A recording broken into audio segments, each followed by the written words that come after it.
오순절의 개수라는 제목으로 오늘 하나님 말씀 선포하겠습니다. 성도 여러분, 저는 지난주 6월 13일 청소년, 우리 일신교회 청소년들을 데리고 기독교 학생연합 기도운동 더 라이트 집회를 다녀왔습니다. 그것은 어디서 했냐면 서울시청에 다녀왔는데 사진 한 장 띄워주십시오. 이 기독학생연합운동은 전국에 있는 교회에 아이들이 학교에서도 기독교 동아리를 만들어서 함께 기도하자라는 모임으로 했습니다. 이제 익숙한 얼굴 보이시죠? 그래서 많은 전국에 있는 청소년들이 모여서 믿는 사람이 나 혼자가 아니라는 것을 깨닫고 서로 위로받으며 하나가 되는 운동이었습니다. 우리 일신 청소년들도 그곳에서 함께 손을 들며 부르짖으며 함께 기도했습니다. 청소년 때 참 이런 경험이 중요한 것 같습니다. 개인적으로 저도 청소년 때 이런 선생님들이 많이 계셨는데요. 오늘 감사하게도 제 중학교 때 담임 선생님이 오셨어요. 그래서 조금은 제가 좀 떨립니다. 이해하시면서. 근데 청소년 때도 저도 어떻게 했냐? 기독교를 믿는 선생님이 기도 모임을 해주시고 그렇기 때문에 제가 그 영향을 많이 받았습니다. 그런데 하필이면 그날 청소년들이 시청광장에서 하나님의 말씀을 위하여서 기도를 할 때 한쪽에서는 퀴어 축제가 있었습니다. 시청을 기준으로 하여서 아래쪽에는 퀴어 축제 행진이 있었고요. 그리고 위쪽에서는 동성애는 안 됩니다, 거룩한 가정을 지켜야 됩니다 라고 말하는 거룩한 방파제의 기도 운동이 있었습니다. 청소년들이 기도를 하고 찬양을 할 때에 오른쪽으로 동성애를 상징하는 깃발이 지나가고 있었습니다. 그러자 어떤 청소년이 그런 말을 합니다. 쟤들은 답이 없어. 쟤들은 아마 지옥 갈 거야. 그러자 또 다른 청소년이 이렇게 얘기합니다. 야, 그래도 우리가 여기 기도하는 이유가 뭔데? 쟤네들 구원시켜야지. 우리 청소년들에게 이런 기도회가 있을 때 우리 교회에 그리고 우리나라가 희망인 줄 믿습니다. 그런 음성을 듣는데, 애들의 대화를 듣는데 정말 신기하게도 그 집회에 초청받은 제이어스의 찬송이 성령의 바람이 흘러나오는 것입니다. 그 가사는 이렇습니다. 띄워주십시오. 무덤 문이 열리고 마른 뼈 살아나네. 주로 인해 거짓은 무너지고 진리가 선포되네. 이곳에 오 생기가 불어오네. 오 성령이 일하시네. 오 회복이 일어네. 부흥이 시작되네. 그러니까 저는 이 장면과 이 상황을 보면서 어떻게 느껴졌냐면은 마치 하나님께서 이 갈라져 있는 이 나라 가운데 이렇게 선포하시는 것 같았습니다. 내가 이 거짓으로 무너지고 갈라져 있는 나라에 내가 이 아이들을 기도를 통하여서 다시금 진리를 선포하고 회복을 시작할 것이다 라는 그런 음성 말입니다. 대한민국이 현재 세상의 사단의 거짓으로 인하여서 갈라져 있습니다. 그리고 오늘은 6월 24일 밤 우리는 절묘한 영적 길목 사이에 우리가 함께 예배를 드리고 있죠. 달력을 가만 보십시오. 당장 몇 시간 뒤면은 내일은 우리 민족에게 지울 수 없는 거대한 상처를 가진 6.25 전쟁 76주년이 되는 날입니다. 그리고 딱 일주일이 되면은 교회력으로는 한 해의 전반기를 마감하고 하반기를 여는 맥주 감사의 주일을 맞이하게 됩니다.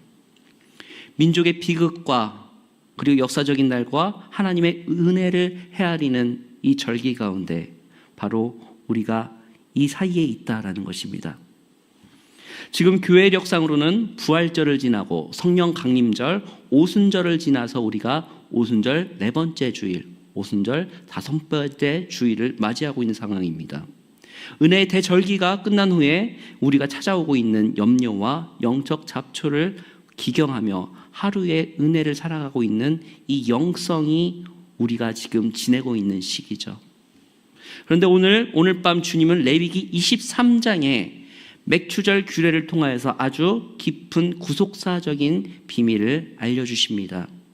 오늘 말씀을 통하여서 맥추절과 오순절에 어떻게 하나로 연결이 되는지, 그리고 이 성령의 권능이 당장 내일 마주할 6.25의 우리나라의 분열과 이념의 저주를 어떻게 깨뜨리는지 오늘 하나님의 시간표 시리즈 8번째, 이 시간이 복된 날이 되고 이 말씀을 통하여서 주님의 이름으로 하나가 되는 우리 일신의 성도 되시기를 축복합니다.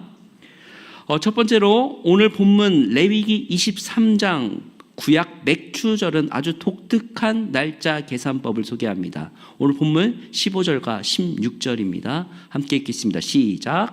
안식일 이튿날 곧 너희가 요제로 곡식단을 가져온 날부터 세어서 7 안식일의 수요를 채우고 7 안식일 이튿날까지 합하여 50일을 계수하여 새 소제를 여호와께 드리되. 아멘.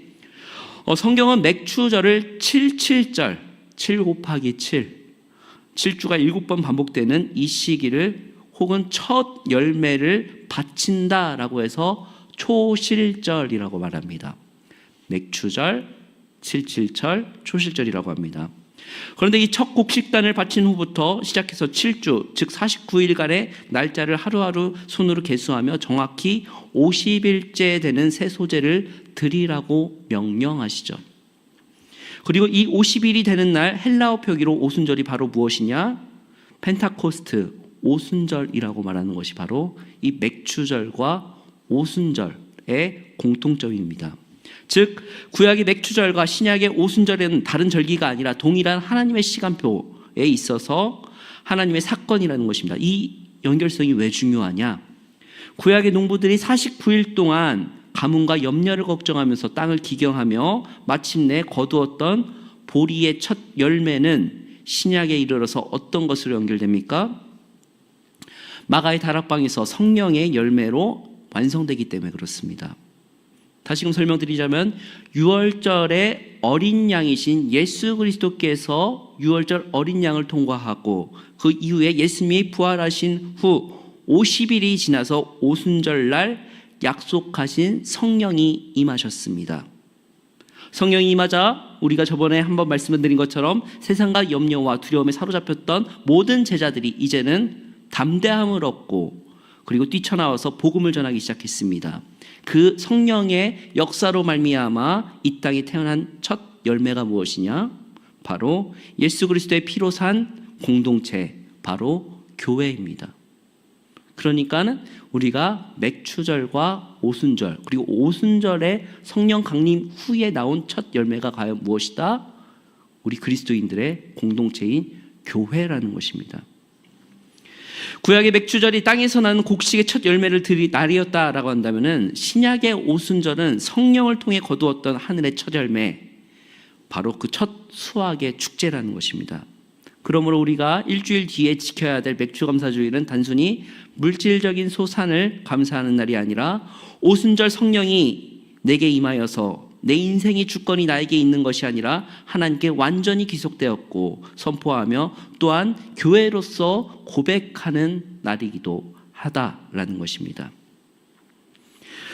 이렇게 하루하루 은혜를 계수하고 오순절 성령의 지배를 받기 시작한 백성들이 반드시 나타나는 삶의 열매가 있습니다. 바로 본문 22절, 레위기 23장 22절입니다. 시작.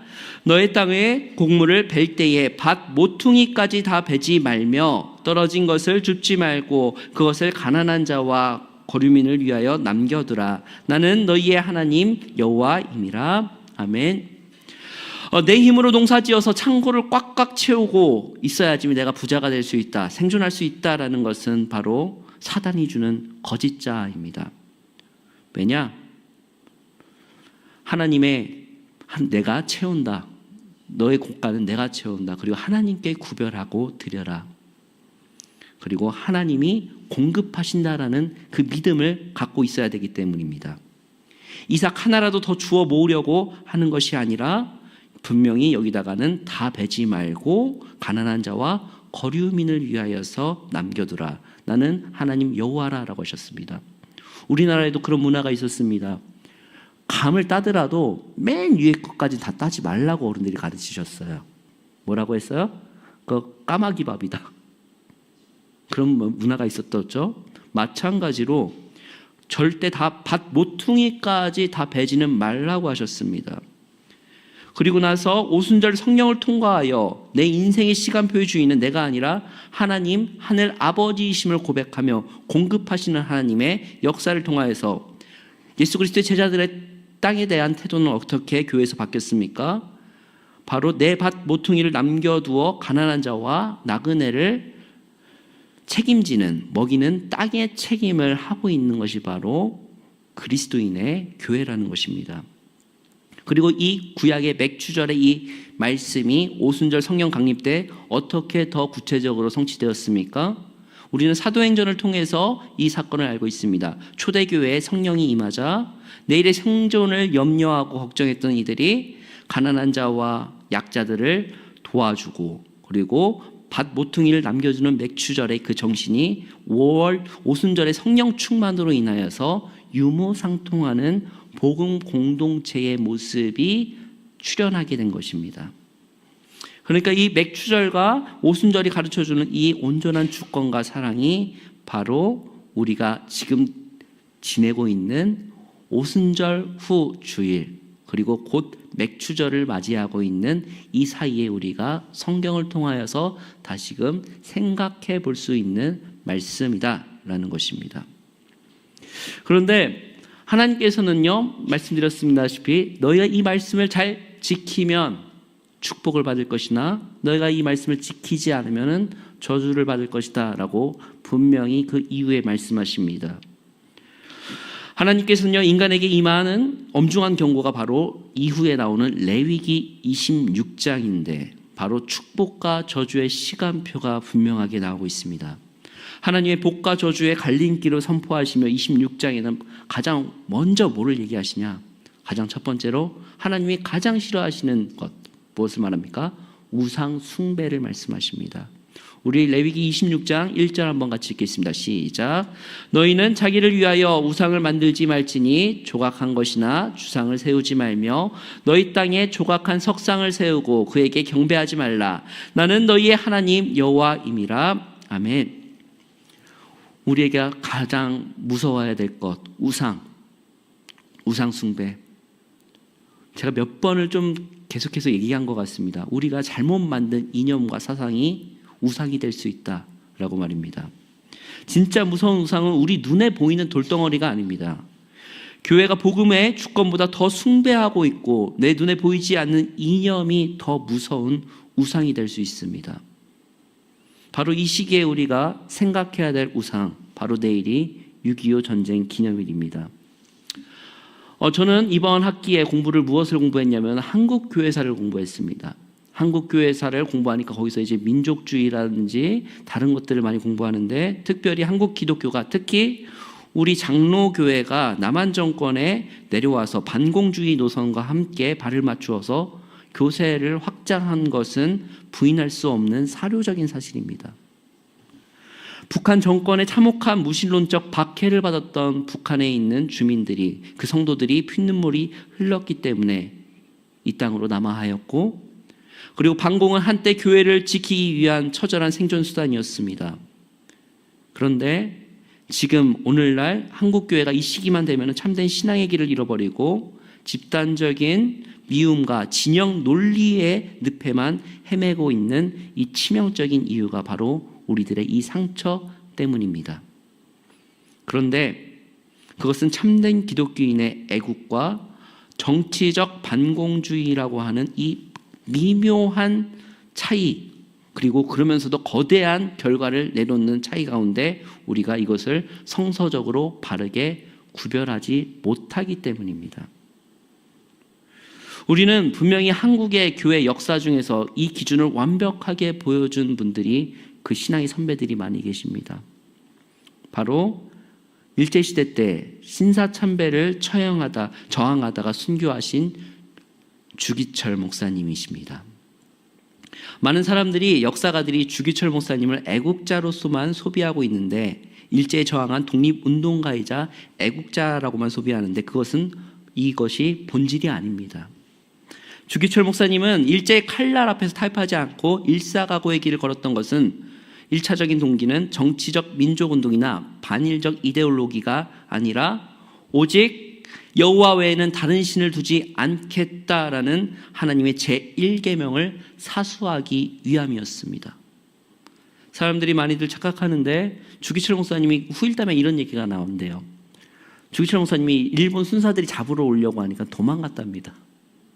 그게 싫어서. 그런데 그것을 그 가족들이 끌어와가지고 신앙인답게 하라고 그렇게 말했다고 합니다. 참 되게 솔직한 고백이죠. 그 가족도 참 대단한 것 같습니다. 그런 말을 잘 말하는 것을 보면요. 그러니까요, 내가 기독교인이기 때문에 하나님 앞에서 내가 범죄할 수 없습니다. 우상을 섬길 수가 없습니다. 라고 먼저 말하면서 기꺼이 순교를 선택한 것입니다. 그리고 하나님 앞에서 바로 선 그 신앙적 양심이 결과적으로 우상의 압제 아래 신음하는 조국과 동포를 향한 가장 위대하고 거룩한 형태의 애국이 되었다라는 것입니다. 복음 앞에 설 때에 비로소 진짜 나라 사랑하는 양심이 되는 것이죠. 하나님 사랑, 이웃사랑 확장하면 나라 사랑이죠. 그러나 이 거룩한 신앙의 자리에 하나님 말씀 대신 정치적인 반공주의를 날 것 그대로 결부시키면은 교회의 체제 이념으로 삼아버리는 순간 우리는 기독교의 무서운 폭력으로 변하는 우상이 되어버리고 맙니다. 신앙과 반공주의의 이데올로기가 주객전도되어서 결탁하면은 바로 그때부터 나라를 사랑하는 신앙인의 양심은 증발하고 오직 눈먼 증오와 보복의 칼출만이 남아있는 그런 무시무시한 일들이 일어나죠. 공산주의를 반대한다라는 명분 하나만 지어지면은 내 마음에 들지 않는 형제를 사탄으로 만들고 나랑 진영이 다른 이웃을 찌르는 것을 사명으로 착각합니다. 과거 해방 공간에서 종교적 맹신과 극단적 반공주의가 결탁하여서 수많은 민간인을 학살하고 백색 테러를 일삼았던 것이 바로 서북 청년단 사건이었습니다. 그러나 그것은 진정한 애국이 아니고 하나님 사랑이 아니라는 것이죠.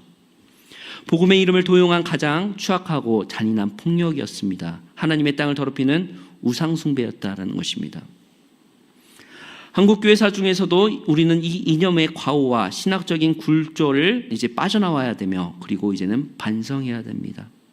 제가 이상하게 항상 이 시기만 되면은 좀 이런 설교들을 하는데 첫 번째 때는 제가 제일 먼저 했을 때는 라오스를 갔다 오면서 라오스를 갔다 온 게 아니죠.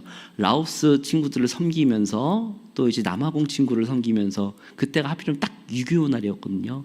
그 국가가 어떤 국가였습니까? 한 국가는 공산주의 그리고 남아공에 있는 사람들은 우리나라 6.25 전쟁을 도와준 나라. 작년에는 제가 이맘때쯤 어떤 설교를 했나요? 우리나라 목사님들이 신사참배하면서 이 시기에 우상숭배를 했기 때문에 지금 우리나라가 이렇게 남과 북으로 갈라지지 않았나라는 그런 아픔의 설교를 했습니다. 한국 교회사 중에서 우리 교회가 복음의 주권을 정치적 이념에 내어주는 순간 레위기가 경고하고 있는 이 엄중한 저주의 시간표가 가동된다라는 것이죠. 백성의 이념의 우상에 사로잡혀서 복음의 이름으로 형제를 중요하고 피를 흘리면은 계속해서 구약의 말씀은 그 땅이 너희가 그 피를 흘리고 더럽히면은 너희가 그 땅이 너희를 토해낸다라고 했습니다. 76년 전 이 땅이 피로 물들었던 비극은 인간의 증오와 땅이 감당하지 못하는 울부짖음의 흔적입니다. 최근 교계의 어른이셨던 노량진 교회 원로 목사님 리민식 목사님이 소천하셨습니다. 개인적으로 마음이 많이 무거웠습니다. 아, 진짜 어른이 가셨구나. 이분이 한평생 주장하셨던 것이 바로 복음 통일입니다. 이분은 제가 알기로는 정말 이분은 말씀하신 것처럼 이 나라는 복음이 없이는 전쟁을 할 수밖에 없습니다. 그렇기 때문에 우리는 칼과 창과 들이대는 이 피 흘린 민족이기 때문에 우리에게는 반드시 복음 통일을 무너지면 우리에게는 전쟁뿐이니 그 복음 통일을 우리가 함께 이뤄가야 된다라고 합니다. 제가 알기로는 이분이 이북에서 넘어오신 가족으로 알고 있습니다. 그래서 더욱더 복음 통일을 일평생에 헌신하셨던 것이죠. 그렇다고 한다면 한국교회가 앞으로 나아갈 방향은 과연 어디 있습니까? 정권의 입맛에 맞게끔 확성기 역할을 하는 것이 아니라 오직 기독교의 말씀과 그 신앙의 그 말씀이 진정함으로 예수 그리스도의 마음으로 작동할 수 있게끔 우리가 신앙의 순수성을 지키면서 회복해야 된다는 것이죠. 세상의 정치는 끊임없이 편을 가르고 원수를 만들지만 참된 복음의 가치는 예수님의 제자들 사이에서도 가장 마태와 그리고 열심당 시몬이 함께 앉았던 것처럼, 그 한 상의 떡을 앉았던 것처럼 오직 무엇으로 가능합니까? 복음으로 그 모든 것을 녹여내며 하나가 될 수 있다는 것입니다. 많은 믿음의 선진들이 오늘 하나님의 한 분만이 주권인 것을 인정하며 신앙의 양심으로 돌아갈 때 교회는 비로소 이 갈라진 민족 가운데 다시금 치유를 회복하며 진정한 평화의 통로가 될 것입니다. 이 나라에 희망이 있는 것은 과연 무엇입니까? 바로 복음이 있기 때문에, 그리고 한국교회가 복을 통미를 위하여서 기도해 나갈 때 희망이 있다는 것입니다. 성도 여러분, 우리는 이념의 칼을 녹이고 그것을 통하여서 쟁기를 만들고 밭을 갈며 오순절의 첫 열매를 가진 이 교회를 잘 섬겨야 될 줄 믿습니다. 세상을 보십시오. 저는 대한민국을 요즘 바라보면서 한국교회는 어디로 가고 있는가라는 매우 고민을 많이 하고 있습니다. 6월 3일 지방선거를 기점으로 하여서 또 갈라져서 싸우고 있고, 당장 내일은 6.25를 맞이하여서 분명히 또 여전히 보수와 진보의 이념으로 갈라져서 서로를 향해서 거친 언어와 칼을 겨눌 것입니다. 그래서 그런지 몰라도 저는 개인적으로 내일 축구 좀 이겼으면 좋겠어요. 좀 덜 싸우게. 그러나 이념에 사로잡혀 형제를 미워하고 편을 가르는 것은 오늘날 우리 일상 속에 재현되는 또 다른 영적 내전이며 저주의 길로 걸어가고 있는 일입니다. 저 개인적으로도 어렸을 때 반공교육 많이 받은 집안입니다. 왜 그러냐? 저희 외할머니도 이북에서 내려오신 분이고, 저희 집도, 저희 외가 경기도 안성도 6.25 때 많은 좀 변을 당했기 때문에 그렇습니다. 그러니까 그 어른들이 이북을 얘기하시면 진짜 눈빛이 바뀌어버려요. 저 또한 이런 반공교육 이념의 영향력이 꽤나 제 삶 가운데 있었습니다. 냉정하게 말씀드려서 반공주의는 제 삶 가운데 어느 정도 꽤나 많은 영향을 끼친 것도 사실입니다. 그러나 오늘 말씀은 다시금 말합니다. 반공주의는 기독교 정신이 아니다. 오직 하나님 사랑과 이웃 사랑, 그리고 그것을 넘어설 때 진정한 애국이 일어난다는 것입니다. 우리는 여전히 나약하고 깨지기 쉬운 흙이죠.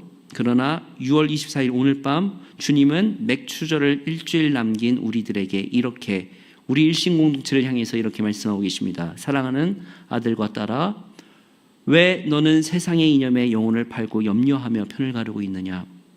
너는 내 언약을 기억하라라고 말씀하고 계십니다. 이 갈라진 땅을 치유할 수 있는 무기는 정치적인 이데올로기나 반공주의가 아니라 오직 신앙과 양심을 지키기 위해서 피 흘렸던 순교자들의 믿음이요, 오순절 마가의 다락방에 임했던 성령의 권능뿐인 줄을 믿습니다. 이걸 하기 위해서 어떻게 해야 됩니까?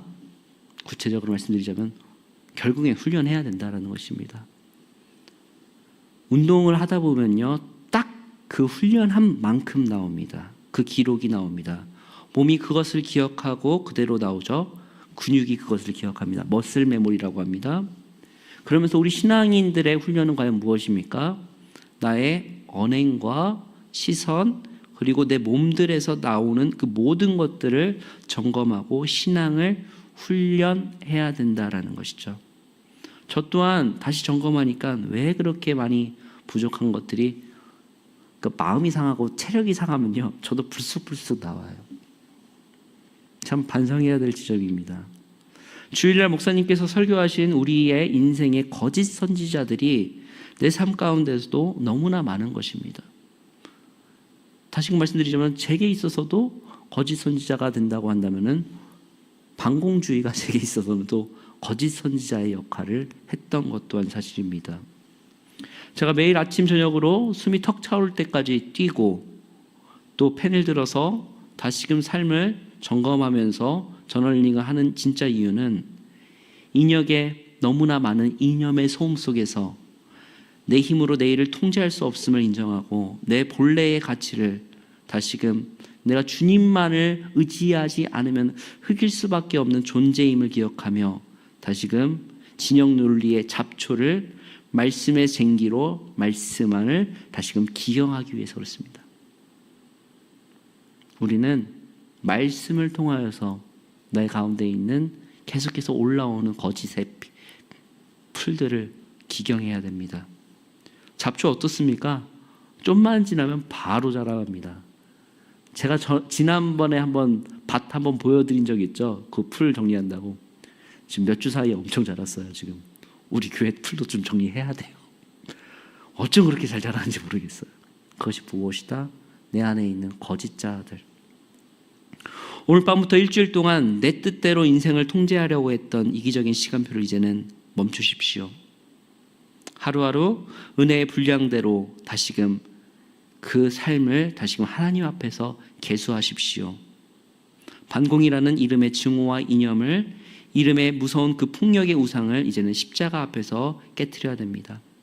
내 손에 있었던 이 칼과 창을 내려놓고 그것을 녹여서 쟁기로, 말씀의 쟁기로 만들고 밥 모퉁이를 남겨두고 이웃을 살렸던 그 맥추절의 정신을 생각하면서 이 땅에 있는 찢어진 자리를 성령의 사랑으로 치유하는 평화의 쟁기가 되길 소망합니다. 우리 한국교회가 그 평화의 쟁기가 되길 소망합니다. 그리하여서 다가올 맥추감사주일에 온전한 주권을 하나님 앞에 올려드리고 그리고 복음을 전할 수 있는 우리 민족 위에 하나님이 살아계신 진정한 평화가 있기를 주님의 이름으로 축복합니다.